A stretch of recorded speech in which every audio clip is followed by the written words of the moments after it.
Lahat tayo dito makasalanan. Agree? Walang makakatakas doon.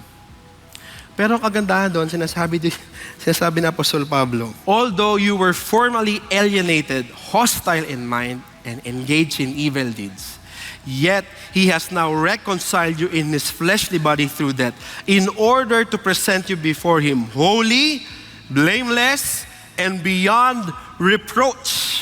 Yung tunay na kaligtasan, hindi mo yan makukuha sa pamamagitan ng pagkaalam nung tinatawag na Sophia. Yung knowledge na unti lang ang nakakaalam. Yun yung sinasabi doon ng mga Gnostics eh.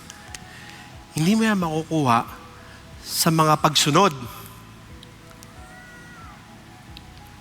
Pero ang kaligtasan, para ma-reconcile at mabalik ka sa Panginoon, matubos sa pamamagitan ng dugo niya, sa pagsisisi at sa pananampalataya kay Jesucristo.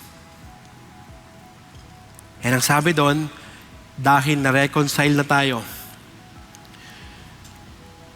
ngayon ay banal, walang kapintasan, at pasok sa pamantayan ng Diyos.